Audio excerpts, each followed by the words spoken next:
오늘 우리에게 주신 하나님의 말씀은 에스겔서 25장 1절에서 17절 말씀입니다. 여호와의 말씀이 또 내게 임하여 이르시되 인자야, 내 얼굴을 암몬 족속에게 돌리고 그들에게 예언하라. 너는 암몬 족속에게 이르기를 너희는 주 여호와의 말씀을 들을지어다. 주 여호와께서 이같이 말씀하셨느니라. 내 성소가 더럽힘을 받을 때에 내가 그것에 관하여, 이스라엘 땅이 황폐할 때에 내가 그것에 관하여, 유다 족속이 사로잡힐 때에 내가 그들에 대하여 이르기를 아하 좋다 하였도다. 그러므로 내가 너를 동방 사람에게 기업으로 넘겨주리니 그들이 내 가운데에 진을 치며 내 가운데에 그 거처를 베풀며 내 열매를 먹으며 내 젖을 마실지라. 내가 랍바를 낙타의 우리로 만들며 암몬 족속의 땅을 양떼가 눕는 곳으로 삼은즉 내가 주 여호와인 줄을 너희가 알리라. 주 여호와께서 이같이 말씀하셨느니라. 내가 이스라엘 땅에 대하여 손뼉을 치며 발을 구르며 마음을 다하여 멸시하며 즐거워하였나니 그런즉 내가 손을 내 위에서 펴서 너를 다른 민족에게 넘겨주어 노략을 당하게 하며 너희를 만민 중에서 끊어버리며 너를 여러 나라 가운데에서 패망하게 하여 멸하리니 내가 주 여호와인 줄을 너희가 알리라 하셨다 하라. 주 여호와께서 이같이 말씀하셨느니라. 모압과 세일이 이르기를 유다 족속은 모든 이방과 다름이 없다 하도다. 그러므로 내가 모압의 한편 곧 그 나라 국경에 있는 영화로운 성읍들 베려시못과 바알므론과 기랴다임을 열고 암몬 족속과 더불어 동방 사람에게 넘겨주어 기업을 삼게 할 것이라. 암몬 족속이 다시는 이방 가운데에서 기억되지 않게 하려니와 내가 모압에 벌을 내리리니 내가 주 여호와인 줄을 너희가 알리라. 주 여호와께서 이같이 말씀하셨느니라. 에돔이 유다 족속을 쳐서 원수를 갚았고 원수를 갚음으로 심히 범죄하였도다. 그러므로 주 여호와께서 이같이 말씀하셨느니라.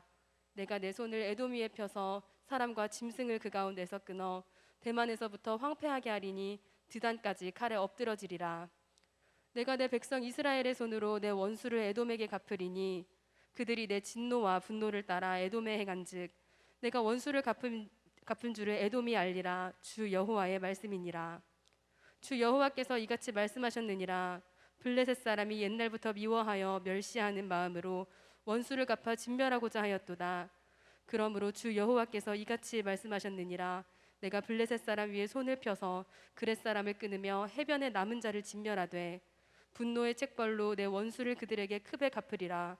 내가 그들에게 원수를 갚은즉 내가 여호와인 줄을 그들이 알리라 하시니라. 아멘. 할렐루야. 네, 하나님 살아계십니다. 우리 앞에 있는 분과 이렇게 인사할까요? 한 주간도 수고하셨습니다.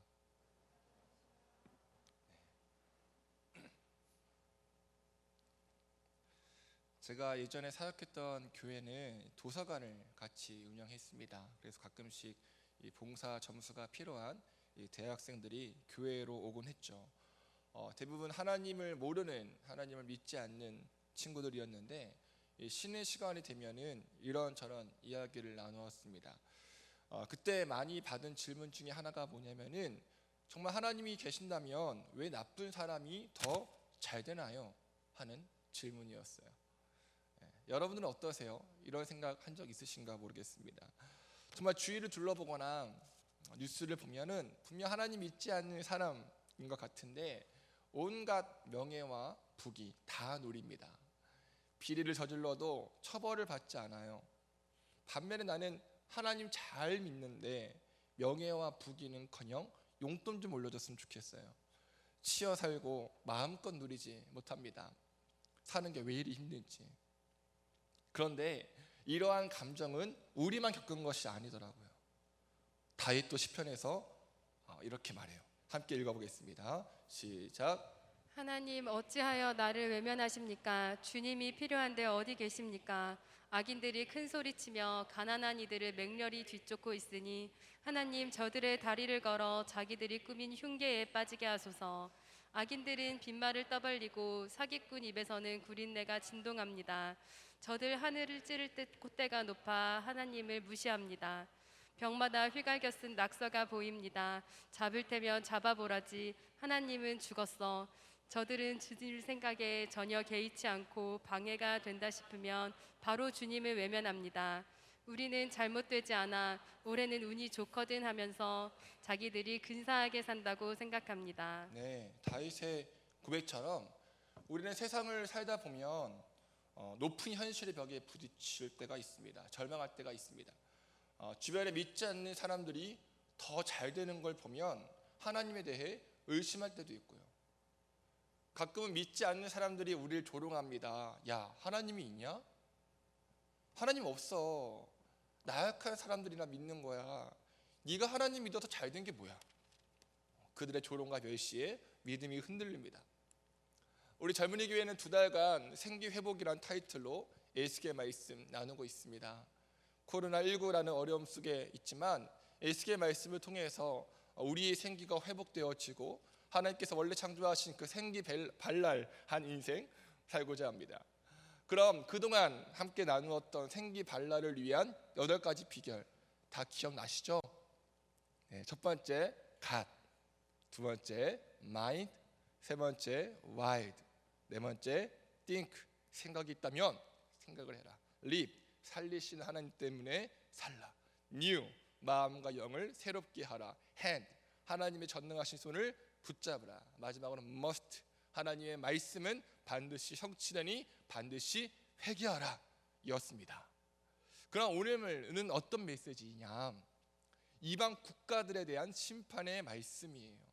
지금까지는 이스라엘의 죄가 무엇인지 꼬집고 회개를 촉구했으며 심판이 온다는 것을 경고했지만 지난주 에스겔 아내의 죽음을 끝으로 이스라엘을 향한 심판의 메시지는 끝을 맺습니다. 도리어 이스라엘 주변을 둘러싼 이방 국가에 대한 심판의 메시지를 던지세요. 핵심은 이거예요. 이스라엘 주변 국가들은 이스라엘의 심판과 멸망을 바라보면서 정말 하나님 살아계시는구나, 하나님 말씀 듣지 않으면 저렇게 되는구나, 심판 당하는구나 하는 것을 깨닫고 회개했어야만 했습니다. 그런데 그러기는커녕 이스라엘을 멸망시킨 것이 자신들의 힘과 권력이냐 착각하고 자랑했어요. 그러면서 이스라엘의 멸망을 조롱하고 기뻐했죠. 그걸 바라보신 하나님께서 어쭈? 이것 봐라 하시고는 너희들 역시 심판당할 거야 라고 말씀하세요. 오늘 말씀이 이 내용이에요. 아까 말씀 읽으실 때 저게 무슨 말이야 하셨죠? 네, 바로 그겁니다. 재미있는 것은 이러한 하나님의 메시지는 신명기에서 이미 예고되었어요. 함께 읽어볼까요? 시작. 모든 나라들아 주의 백성과 함께 즐거워하여라. 주께서 그 종들의 피를 흘린 자에게 원수를 갚으시고 당신의 대적들에게 복수하신다. 당신의 땅과 백성이 지은 죄를 속하여 주신다. 자, 에스겔 25장 17절에서도 말씀하십니다. 내가 그들에게 크나큰 복수를 행할 것이요 진노로 그들을 심판할 것이다. 내가 그들에게 원수를 갚을 그때에 그들은 내가 여호와라는 것을 알게 될 것이다. 이 구절을 통해 알 수 있는 것은 무엇이냐? 하나님은 단순히 이스라엘의 하나님만이 아니라 온 세계 열방을 다스리시는 분임을 알 수 있습니다. 할렐루야. 네, 여러분, 하나님께서는요 공의로 온 세계 열방을 다스리십니다. 아멘이신가요? 하나님은 공평하시고 공정하세요. 그러한 하나님께서는 하나님을 사랑하는 자를 사랑하시고 하나님을 멸시하는 자를 심판하십니다. 세상의 눈으로 바라볼 때 하나님을 무시하는 이들이 더 잘 되는 것 같지만 그렇지 않아요. 하나님의 때에 하나님의 방법으로 하나님의 공의로 그들을 심판하시고 그들에게 복수하십니다. 그들은 바람에 나는 겨와 같이 쓸모없는 존재가 될 것입니다. 바로 그때가 되면 그들은 더 이상 그리스도인들을 조롱하거나 멸시할 수 없게 되고 믿는 자들은 끝내 기쁨을 누리게 될 것입니다. 이런 의미에서 오늘 선포되어질 생기회복 9번째 말씀 제목은 뭐냐? 어벤지입니다. 어벤지, 복수예요. 복수. 이 복수는 사람과 사람 이 개인적인 복수가 아니라 대의, 큰 뜻을 위한 복수라는 뜻이죠. 저는요 원수에게 복수하신 하나님, 갚으신 하나님이 참 든든했습니다. 우리를 멸시하고 조롱하는 원수를 가만두지 않으시고 복수해 주신다는 하나님 아버지가 든든하더라고요. 저의 백입니다. 정말 그렇지 않나요? 세상 가운데서 그리스도를 살아갈 때에 참 많이 얻어터지고 속상할 때가 많잖아요. 참아야 하고 견뎌야 하고. 그런데 하나님 아버지께서 그거 다 지켜보신대요. 우리를 보호하시고 우리의 기도에 응답하신답니다. 우리를 변호하신대요. 공정하게 판단하신답니다. 갚아주신답니다. 복수해 주신대요. 하나님을 조롱하고 무시하는 자들을 심판하신답니다. 저는 이 말씀이 저에게 정말 큰 힘이었고 주님을 다시 바라볼 수 있는 원동력이 되었습니다. 따라서 우리가 생기발랄하게 살 수 있는 그 비결 9번째는 갚으시는 하나님을 신뢰하는 것입니다. 그럼 이스라엘의 멸망을 조롱하고 멸시했던 이방 국가들은 어디인가요? 8개가 있는데요. 암몬, 모압, 세일, 에돔, 블레셋, 두로, 시돈, 애굽입니다. 이 이방 국가들이 이 예루살렘을 이스라엘을 둘러싼 이방 국가들이 이스라엘의 멸망을 조롱했고 하나님께서 이들에게 반드시 복수하신대요. 이 내용이 에스겔 25장부터 32장까지의 기록이고 오늘 이거 다 끝내버리자고요. 자, 이걸 한 표에 정리해봤어요. 굉장히 잘 정리했죠? 네. 그렇다고 해주세요. 네, 고마워요. 자, 먼저 암몬입니다. 암몬은 어떤 죄를 지었냐? 암몬은 원래 남유다와 동맹 국가였어요. 남유다가 손을 잡고 바벨론을 대적하려고 했죠. 그런데 정작 남유다가 바벨론에게 공격을 당하자 암몬의 태도가 싹 바뀝니다. 남유다를 돕지 않고 동맹 국가가 돕지 않고 도리어 불행을 즐거워합니다. 또 남유다가 멸망당했을 때에 자신들에게 돌아올 이익들을 소망했고요.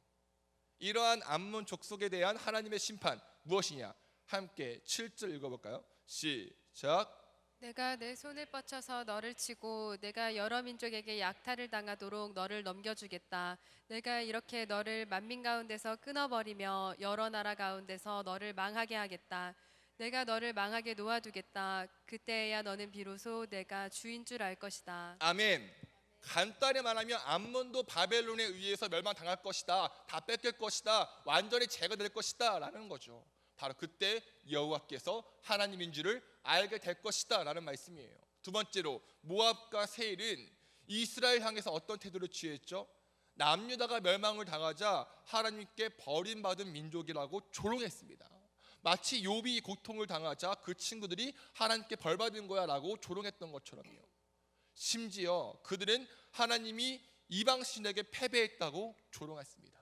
이러한 모압과 세일에게 내리신 하나님의 심판 무엇입니까? 바벨론에 의해서 모압의 아름답고 풍성한 성읍들이 정복당하고 방어력을 잃고 자유를 뺏기게 될 것이라고 맹세하십니다. 네 번째, 에돔입니다. 에돔은 야곱의 형인 에서의 후손인데 에서와 야곱이 형제인 거 아시죠? 자매 아니에요, 형제예요. 이 화해는 했지만 싸웠던 거 아시죠? 화해는 했지만 이 형제의 후손들 사이에서의 적대감이 굉장했습니다. 그래서 이스라엘이 출애굽해서 가나안으로 가던 중에 에돔 땅을 지날 때에 그 땅을 통과하지 못하게 했고 사울 때에는 전쟁을 치루었는데 에돔이 패배했습니다. 이러한 갈등 속에 있다 보니까 남유다가 바벨론에게 멸망을 당할 때에 에돔도 적극적으로 가담을 했고 남유다의 멸망을 즐거워했죠. 다 이해되시는 거죠? 잘 따라오고 계시죠? 네. 이런 에돔을 향해 하나님께서 말씀하세요. 내가 손을 들어 에돔을 칠 것이요 에돔 사람들과 짐승들을 죽일 것이다. 내가 에돔을 황폐하게 만들 것이요 대만에서부터 드단까지 사람들이 칼에 쓰러질 것이다. 다섯 번째, 블레셋인데요. 이들은 오랫동안 남자를 괴롭혔죠. 블레셋의 대표적인 인물이 누구예요? 골리앗. 좋아요. 그들 역시 남유다가 멸망당하려고 하자 자신들의 원수 갚을 기회로 삼았기에 하나님께서 그들을 멸망시키십니다. 여섯 번째, 두루입니다. 자, 잘 따라보세요. 성경을 보면요, 이 두로에 대한 내용이 다른 국가들에 비해서 굉장히 길어요. 그때 당시 두로가 굉장히 막강한 위상을 드러내고 있었기 때문이죠. 그들은 해상 무역을 장악해서 경제적으로 풍요로웠고 정치와 문화도 매우 발전했습니다. 또 적들이 침입하기에는 매우 견고한 도시였죠. 하지만 이러한 두로에게 라이벌이 있었으니 어느 나라일까요? 이스라엘입니다. 왜냐하면 이스라엘의 예루살렘도 무역의 중심지였거든요. 그런데 라이벌이 이스라엘이 망했으니 라이벌이 사라진 거잖아요. 그래서 그들은 이렇게 말합니다. 예루살렘이 황무지가 되었으니 이제는 내가 번영하게 되었다라고 말하는 거예요. 하지만 여러분, 그 어떤 견고하고 막강한 나라도 하나님께서 입김 한번 부르시면 멸망할 수밖에 없다는 것을 믿으시기 바랍니다. 보세요. 두로가 아무리 경제적으로 풍요롭고 정치적 문화적으로 발전했다고 하지만 하나님께서 치시겠다 말씀하시니 먼지와 같이 사라지잖아요. 그 내용이 에스겔 27장이고요. 저는요, 코로나가 하나님의 심판이다 아니다 함부로 판단할 수 없습니다. 하지만 분명한 사실은 뭐냐? 인간은 나약하다는 거예요. 여러분들이 제가 나약하다는 거죠. 또 한 국가가 아무리 강력한 경제력과 군사력을 가졌다 할지라도 국가의 흥망성쇠는 하나님의 손 아래에 있습니다. 아멘이신가요? 온 세계 열방을 다스리시는 분은 오직 하나님밖에 없거든요. 세계 역사를 봐도 영원한 국가 없어요. 따라서 우리는 공의로 세상을 다스리시는 하나님 앞에 겸손히 머리를 조아리며 그분만을 섬겨야 합니다. 이제 시돈과 애굽이 남았는데요, 시돈과 애굽 두 국가 모두 이스라엘에 대한 태도가 같습니다. 시돈은 하나님의 거룩한 성품을 모욕했고 애굽은 나일각이 자신들의 것이고 자신들이 만들어냈다고 했습니다. 다시 말해 두 국가 모두 하나님의 성품, 하나님의 능력을 무시한 채 교만한 거죠. 여러분, 믿지 않는 사람들은요, 하나님의 살아계심, 창조하심, 다스리심과 하나님의 공의를 무시합니다. 하나님 없다고 말해요. 다 자신들의 능력이고 자신들의 실력이라고 말합니다. 운이 좋았다고 말하고 자신들이 굉장히 근사하게 산다고 해요. 뽐내고 자랑합니다. 하나님의 정의와 거룩과는 상관없이 세상의 가치관대로 사는 것이 옳다고 말해요. 이러한 사람들을 하나님께서 어떻게 하신대요? 심판하신답니다. 전염병으로 치시고 거리에 피가 냇물처럼 흐르게 하시겠답니다. 너희들이 가지고 있는 것을 다 빼앗아 버리신대요. 네, 무서운 심판의 말씀이죠. 이렇게 하나님께서는 8개의 이방 국가에 대한 심판을 에스겔을 통해 말씀하십니다. 중요한 것은 뭐냐? 말씀 읽어보죠. 시작. 이스라엘 족속을 멸시하는 사방의 모든 사람이 다시는 이스라엘을 가시로 찌르거나 아프게 하지 않을 것이다. 그때야 비로소 그들이 내가 주인 줄 알 것이다. 하나님께서 이렇게 말씀하신다. 내가 이스라엘 족속을 그들이 흩어져 살던 여러 민족 가운데서 모아오고 이방 사람들이 보는 앞에서 내가 거룩한 하나님임을 그들에게 나타낼 때에 그들이 자기들의 땅 곧 내가 내 종 야곱에게 준 땅에서 살게 될 것이다. 그들이 집을 짓고 포도나무를 심고 평안히 그 땅에서 살 것이다. 내가 그들을 멸시하는 사람들을 모두 심판하면 그들이 평안히 살 것이다. 그때야 비로소 그들이 나 주가 자기들의 하나님임을 알게 될 것이다. 할렐루야. 여러분, 말씀 잘 읽으셨어요? 네. 자, 여러분 잘 들어보세요. 이스라엘 백성들은 하나님을 멀리했으며 다른 우상들을 섬기기에 바빴습니다. 하나님께서 여러 선지자들을 통해서 계속 회개를 촉구했지만 그들은 돌이키지 않았죠. 결국 하나님께서는 주변 이방 국가들을 사용하여 이스라엘을 멸망시키셨습니다. 그러자 단지 하나님의 도구에 불과한 주변 국가들이 교만해집니다. 그들은 하나님을 무시하고 조롱했으며 이스라엘 백성들을 괴롭혔습니다. 그걸 지켜보신 하나님께서 이방 국가들에 대한 심판을 선포하시며 이렇게 말씀하십니다. 이스라엘 족속을 멸시하는 사방의 모든 사람이 다시는 이스라엘을 아프게 하지 않겠다고요. 하나님께서 이스라엘을 회복시키실 거라고요.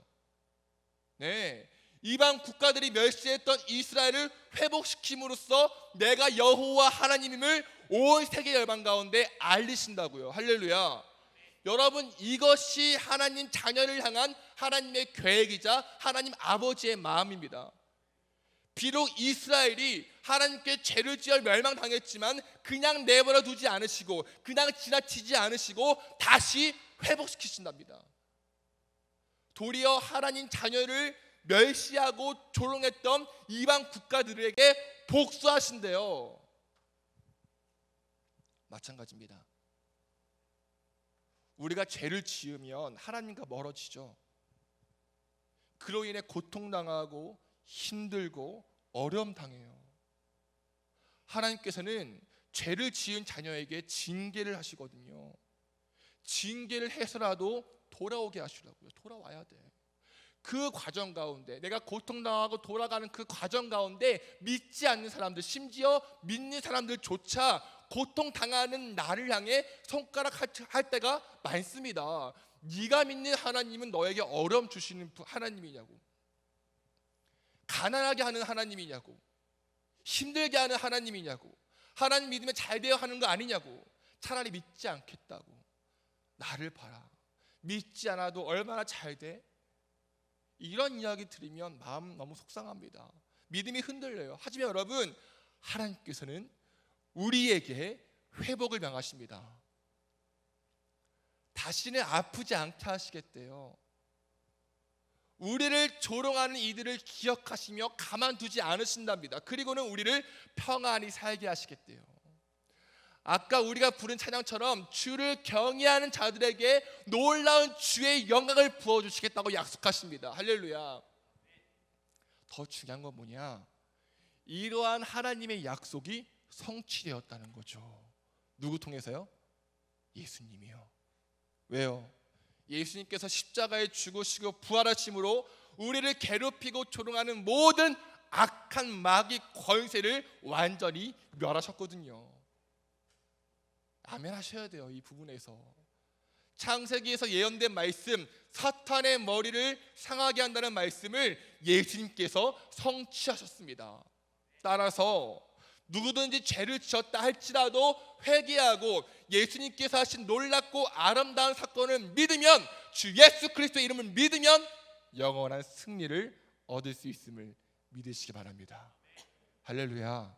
결국 그리스도인들은 어떤 존재냐? 승리를 향해 달려가는 존재가 아니라 이미 승리하신 예수 그리스도, 그 승리의 깃발을 들고 출발하는 존재예요.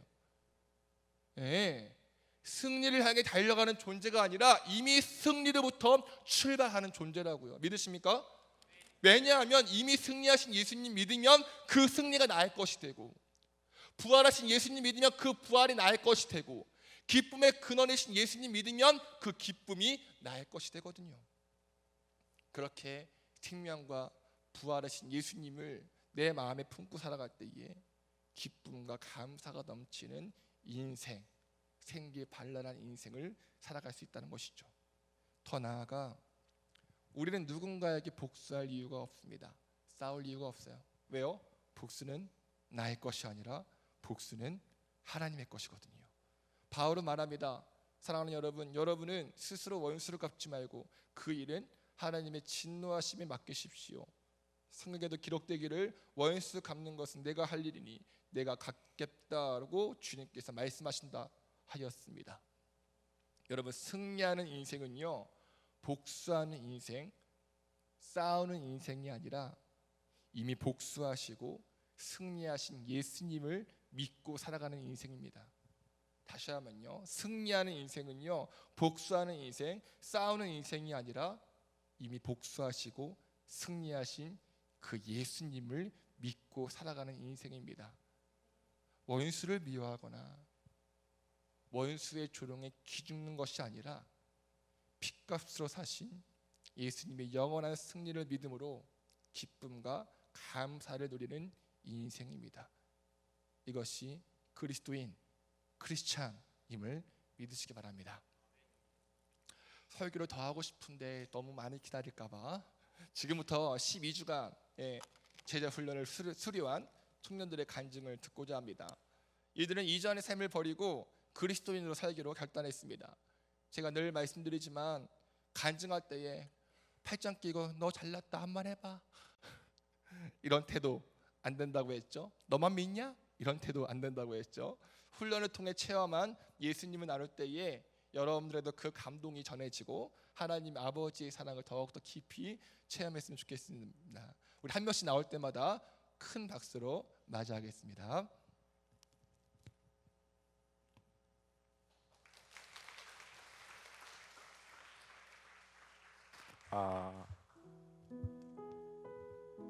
안녕하세요. 저는 이번 뉴페이스 3기 제자훈련을 수료하게 된 조호선이라고 합니다. 저는 이제 토요반을 수료했는데 토요반은 간증할 사람을 제비뽑기로 정하게 되었는데 당첨이라고 적혀있는 종이를 확인한 순간 사실 부담과 걱정이 많이 앞섰습니다. 왜냐하면 이제 지금까지 교회를 다니면서 보고 들었던 은혜로운 간증, 눈물 섞인 간증, 삶이 완전히 바뀌어 되겠다고 말하는 간증들에 비해서 나의 간증은 너무 상대적으로 평범하지 않을까 하는 생각이 들었기 때문입니다. 그러나 한 주 동안 간증을 준비하면서 제자훈련을 통해서 나의 삶도 크게 변했고 하나님께서 변화시키셨다는 것을 확인할 수 있었습니다. 우선 제자훈련을 신청하게 된 동기와 마음가짐을 말씀드리도록 하겠습니다. 저는 올해 겨울 수련회에서 제자훈련을 신청하게 되었습니다. 신청한 이유는 제 스스로가 신앙적인 부분에 있어서 큰 변화가 필요했다고 생각했기 때문입니다. 표면적인 그리스도인이라는 말이 맞을지 모르겠지만 주일에 교회에서 예배를 드리는 것이 신앙생활의 전부였던 제 삶에 문제가 있다고 생각이 들었고 변화의 필요성을 느낀 것 같습니다. 이런 생각들이나 고민들이 수련회 때 어느 정도 확신으로 여겨졌기 때문에 제자훈련을 신청하게 되었습니다.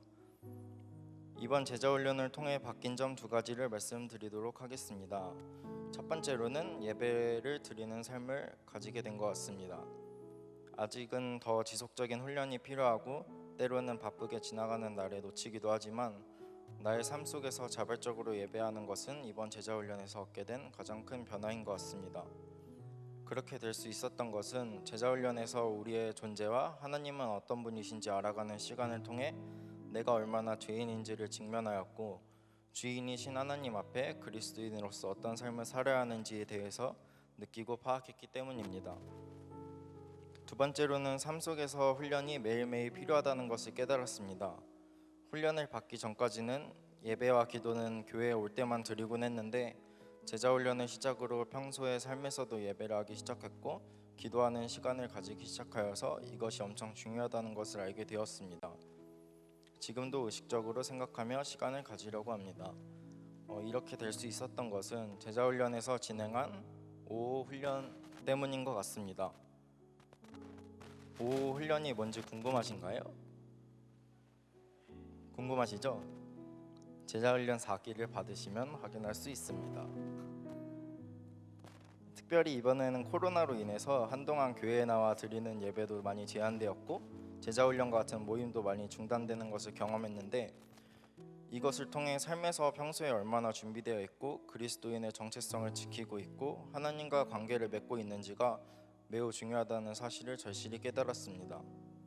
주일이면 당연하게 다 같이 모여 드리는 예배와 기도가 사실은 당연한 것이 아니라 우리가 더욱 기도하고 준비해야 되는 부분인 것 같습니다. 제가 구하고 기도하는 제목은 말씀을 통해 읽어드리도록 하겠습니다. 고린도전서 6장 19절에서 20절 말씀입니다. 여러분의 몸은 여러분 안에 계신 성령의 성전이란 것을 알지 못합니까? 여러분은 성령을 하나님으로부터 받아서 모시고 있습니다. 여러분들은 여러분 자신의 것이 아닙니다. 여러분은 하나님께서 값을 치르고 사들인 사람입니다. 그러므로 여러분의 몸을 하나님을 영화롭게 하십시오. 이 말씀은 제자훈련 책에서 본 성경 구절인데 이 말씀을 읽고 그리스도인인 제가 어떻게 살아야 하는지를 알게 된 말씀입니다. 위의 말씀처럼 제 삶이 항상 성령님께서 동행하시는 삶이 되도록 그리고 어떤 선택에 있어서든지 중심에서 항상 하나님이 계시도록 기도해 주시면 감사하겠습니다. 감사합니다.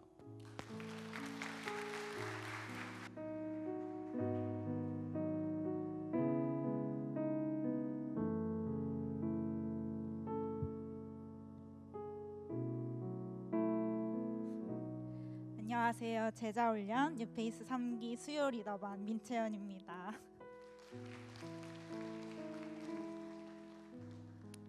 저는 모태신앙으로 어릴 때부터 북안교회에서 신앙생활을 했습니다. 그런데 이렇게 기간을 정하고 제대로 제자훈련을 받게 된 것은 처음입니다. 그래서 뉴페이스 제자훈련을 시작하게 된 동기는 제 스스로 마음을 갖게 되어서 한 것이 아니라 목사님의 권면을 받고 많은 고민 끝에 제자훈련을 하게 되었습니다. 제자훈련을 받게 되는 것이 왜 그렇게 고민이 되었을까 다시 되돌아봐 생각해봤습니다. 솔직히 힘들 것 같았고 또 제가 제대로 된 훈련을 받아보지 못했기 때문에 자신이 없었던 이유가 컸습니다.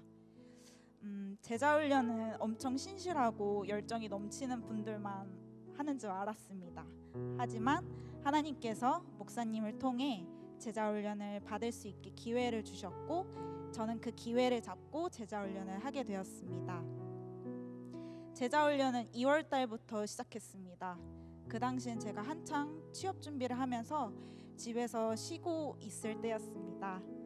저의 학교 친구들은 다 취업한 상태였고 그때 저는 남들과 비교하면서 쉽게 우울해지고 낙심하며 좌절하는 시간들이 많았습니다. 그런데 제자훈련을 통해 저의 문제점을 차차 발견하게 되었습니다. 그때 저는 그리스도 안에서 기쁨을 누리지 못했고 열등감이 많아 스스로를 깎아내리며 복음을 진정으로 생각하지 않고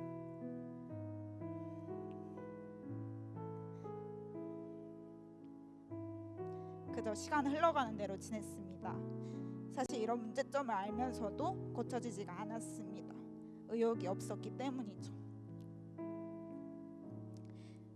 그런데 제자훈련 속에서 말씀과 복음을 배울 때 하나님께서는 저의 생각과 행동을 하나하나 고쳐주셨습니다.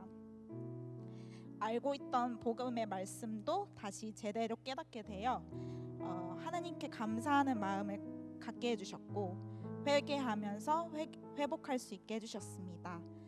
믿음이란 무엇인지 알게 해주셨고 잘못 알고 있던 믿음의 자세를 바로 잡아주셨습니다. 또한 나라는 존재에 대해서 참 귀하고 소중한 하나님의 자녀라는 것을 다시금 깨닫고 인정하게 되어 하나님 아버지께 너무나도 감사를 느꼈습니다. 코로나19 사태로 공동체 모임이 어려워져서 제자훈련을 못하게 된 시기가 있었습니다. 그때 팀원들과 하루씩 큐티 말씀을 요약하고 느낀 점을 나누면서 기도하는 시간을 집에서 가지게 되었습니다. 계획되었던 훈련들은 미뤄지긴 했지만 이 시간 또한 제 자신을 말씀과 기도로 더 단련할 수 있는 시간이었습니다. 사실 모태신앙이지만 매일매일 계속적으로 성경을 붙잡고 말씀을 열심히 읽었던 경험이 부족했습니다. 그런데 하나님께서는 이때를 통해서 저의 모습을 하나하나 단련시켜 주셨습니다.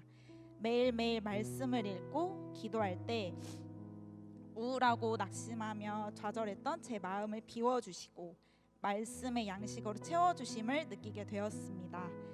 그리고 자신감을 갖게 되었습니다.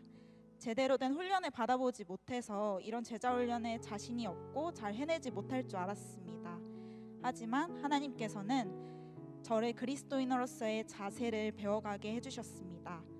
예수님을 닮아가고자 하는 귀한 마음을 주셔서 저의 문제점들을 하나하나 고쳐주시며 단련시켜주시고 마음을 회복시켜주셨습니다. 그래서 더 자신감을 갖게 되었고 취업 준비하는 가운데에도 말씀으로 이겨내려고 노력하게 되었습니다. 지금 제자훈련 3기가 함께 모여 훈련하는 시간은 끝났지만 저에게는 그리고 여러분들에게는 앞으로의 하나님과 함께하고 믿음으로 훈련하는 시간이 더 중요하다고 생각합니다. 성경 말씀과 예배와 찬양과 기도를 통해 살아계신 하나님의 일하심을 믿고 깨닫기를 소망합니다. 또한 예수님의 지혜를 닮아가고 성령님의 충만하심을 늘 경험하는 우리 부강 젊은이 교회가 되기를 소망합니다. 감사합니다.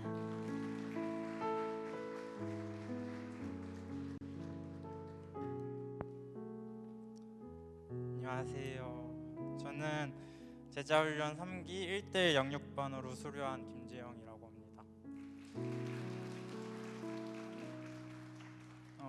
저는 제자훈련 통해서 깨닫고 얻은 게 너무나도 많은데요. 그거 무엇보다 세상 속에서 그리스도인으로서 산다는 것이 무엇인가에 대해 지혜를 주시고 그거에 대해 이야기하고자 합니다. 처음에 제가 제자훈련을 신청한 동기는 누구나 가질 수 있는 흔들릴 수 있는 나의 믿음이 더 굳건했었으면 좋겠다. 감사와 사랑을 매일매일 고백했으면 좋겠다 하는 하나님과의 관계를 위해서 신청하게 되었습니다. 하지만 감사하게도 하나님께서는 제자훈련의 과정을 통해서 이러한 동기만을 채워주시지 않고 오늘 제가 전하고자 하는 메시지인 그리스도인으로 살아감에 대한 많은 지혜를 주셨습니다.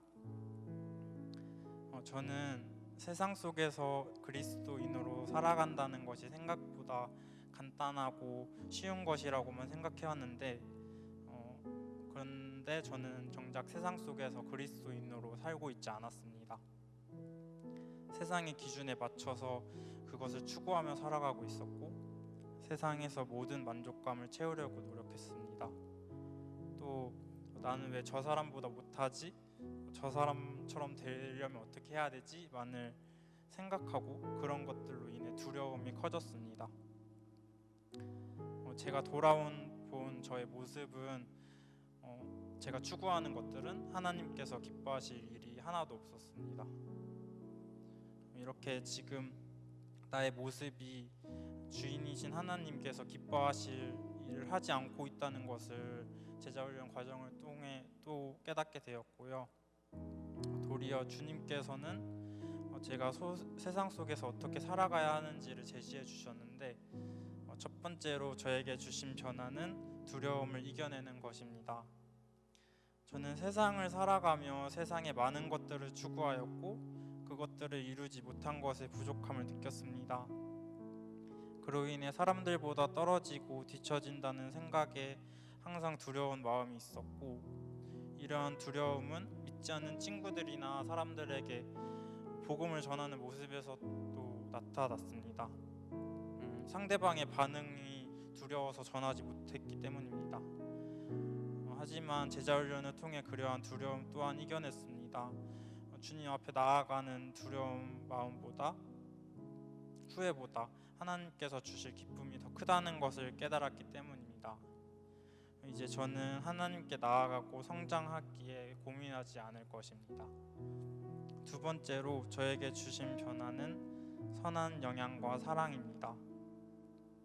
저는 제가 어느 곳에 위치하더라도 그 자리에서 속한 그곳에서 사람들에게 선한 영향을 주고 사랑하는 마음을 가지게 되었습니다. 물론 이런 행동이나 마음가짐 또한 살다 보면 어려움이 있을 것입니다. 이렇게 삶으로 사람들에게 상처받거나 무시당할 수 있고 이러한 상처나 무시가 두려움으로 변화될 수 있습니다. 그렇지만 우리는 그리스도인으로서 참고 견디어 선한 영향과 사랑을 꾸준하게 흘려보낸다면 저의 모습을 긍정적으로 바라보고 저의 행동에 대해 궁금증을 갖는 사람들이 분명 있을 겁니다. 바로 그때 그 물음에 답하거나 행동한다면 예수님 믿는 사람임을 그 사람에게 내가 알려준다면 그것이 내가 위치한 그곳에서 하나님을 위해 일하는 것이라고 생각합니다. 저의 이런 모습을 하나님께서 아시고 기뻐하실 거라고 믿습니다. 그리고 예전에 목사님께서 우리 각자가 모두 교회가 제자고 설교하셨던 적이 있었는데 저는 우리 각자가 이웃을 사랑하는 마음을 품고 하나님께서 사용하시는 교회가 되고자 한다면 선한 영향력을 주게 될 것이고 우리 각자가 모두 교회가 될 것입니다. 그리고 반드시 하나님께서 저에게 또한 여러분들에게 그러한 기회를 주실 거라고 생각합니다. 그리고 저는 그 기회를 놓치지 않을 것이고 여러분들 또한 그 기회를 놓치지 않길 소망합니다. 마지막으로 저는 오늘 이 자리 너무나도 떨리고 무서웠는데 이 자리 또한 세우신 이유도 하나님께서 선택하시고 사용하심이라 믿습니다. 하나님께서 저를 통해 세상 속에서 어떻게 살아가는 것이 그리스도인으로의 삶인지 전하게 하신 거라고 생각합니다.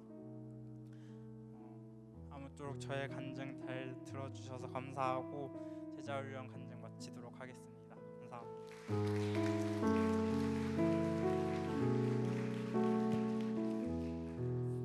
네, 잘 들으셨나요?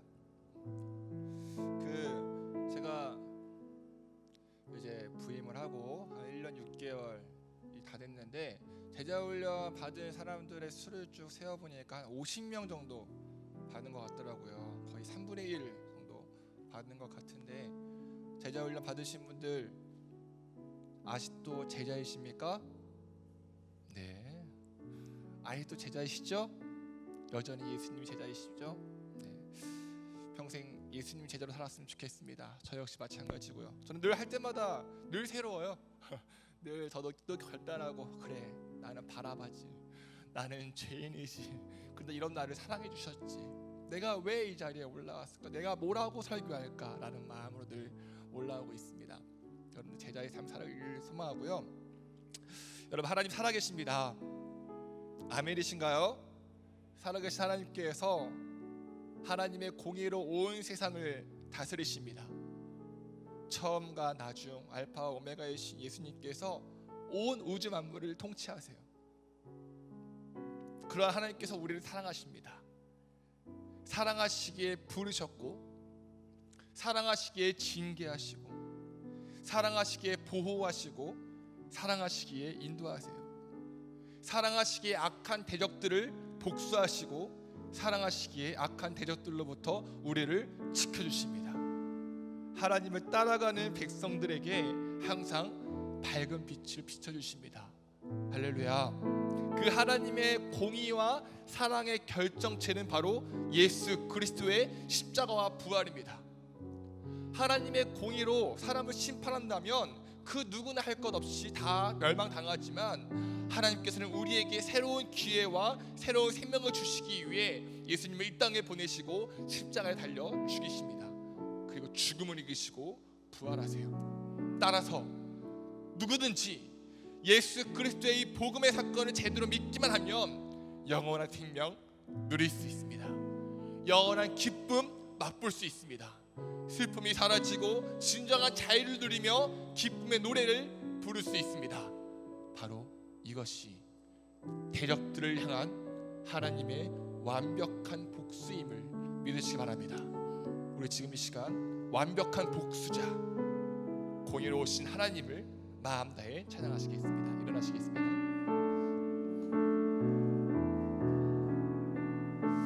우리 지금 시작할 때에 저는 매주 참 너무너무 은혜입니다. 우리가 이렇게 모인 것이 얼마나 은혜인지 몰라요. 이렇게 마스크를 쓰고 찬양하는 것 너무 마음이 아프지만 이것도 은혜.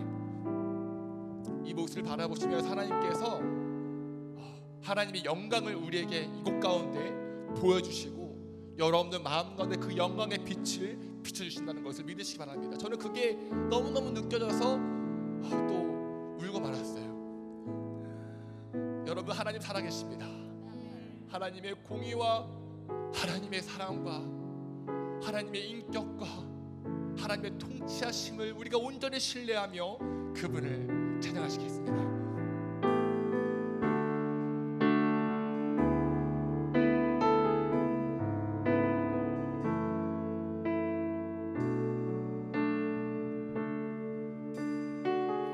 예수 우리들의 밝은 빛, 예수 우리들의 밝은 빛, 은혜와 긍휼을 베푸시는 주,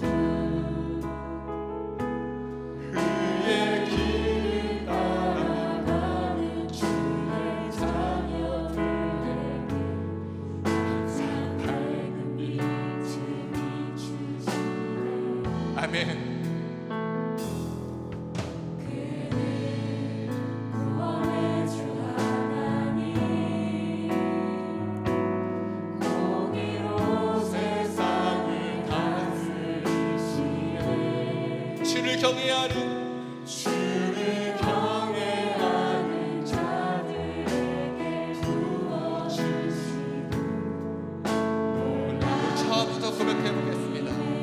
예수 우리들의 밝은 빛, 예수 우리들의 하늘빛 은혜와 긍휼을 베푸시는 주 의의 길을 따라가는 주의 자녀들 항상 밝은 빛을 밝은 빛을 비추시네 아멘. 그는 구원의 주 하나님, 그는 구원의 주 하나님 공의로 세상을 다스리시네 주를 경외하는 주를 경외하는 자들에게 부어주신 놀라운 주님의 주의 영광을 바라보며 함께 찬양하시자 했습니다. 하늘에서 하늘에서 찬란하게 빛나는 주의 영광 이 땅에 오셨네 어둠을 밝히고 새 생명 주시네 영원히 빛나는 나의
번째 기도하실 제목은 회개합시다.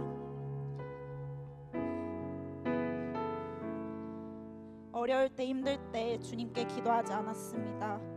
하나님의 말씀을 알고도 순종하지 않았습니다. 그래서 더 주님께 나아가지 못하고 세상의 기준에 살았습니다. 주님, 용서해 주세요. 그리고 회복시켜 주세요. 이렇게 고백하시면서 자신의 모습을 되돌아보고 회개하겠습니다. 주여 한번 외치시고 기도하시겠습니다.